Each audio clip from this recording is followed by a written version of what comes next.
गरीब मजदूर की दुखद कहानी। गांव के गरीब मजदूर रघु की कहानी दिल को झकझोर देने वाली है। रघु एक छोटा किसान था, लेकिन उसकी जमीन इतनी नहीं थी कि उससे परिवार का पेट भर सके। मजबूरी में उसने खेतीहर मजदूरी शुरू की। सुबह से शाम तक दूसरों के खेतों में काम करता। बूढ़े बाप और बेटे की शिक्षा की प्रेरणादायक कहानी। किसी गांव में एक बूढ़ा किसान रामलाल अपने बेटे रवि के साथ रहता था।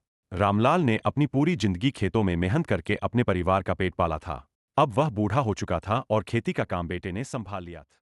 जंगल के अंदर उन्हें एक पुरानी हवेली दिखाई दी। हवेली खंडहर हो चुकी थी, लेकिन अंदर से हल्की रोशनी आ रही थी। विजय ने मजाक में कहा, चलो देखते हैं कि यहाँ क्या है। अमित का मन डर से भर गया था, पर वह विजय के साथ अंदर चला गया। चंदनी की आत्मा का प्रकट है। भूतिया जंगल की कहानी। अमित और विजय। अमित और विजय दो पक्के दोस्त थे। उन्हें रोमांचक चीजें करना पसंद था। एक दिन उन्होंने गांव के बुजुर्गों से सुना कि पास के कालरात्रि वन में भूतों का वास है।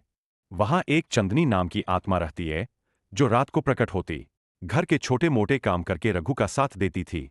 रघु का सपना था कि उसके बच्चे पर लिखकर एक दिन अच्छे इंसान बने, लेकिन गरीबी के कारण वह बच्चों को ठीक से स्कूल भी। देहात के गरीब मजदूर की कहानी। यह कहानी एक छोटे से गांव के गरीब मजदूर रामू की है, जो अपने परिवार का पेट पालने के लिए रोज संघर्ष करता है। रामू का जीवन खेतों और ईंट भट्टों में मजदूरी करते हुए बीतता है। उसके पास न तो जमीन है, न कोई स्थिर आय का साधन।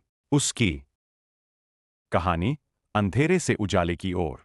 हरिनाथ एक छोटे से गांव का गरीब किसान था।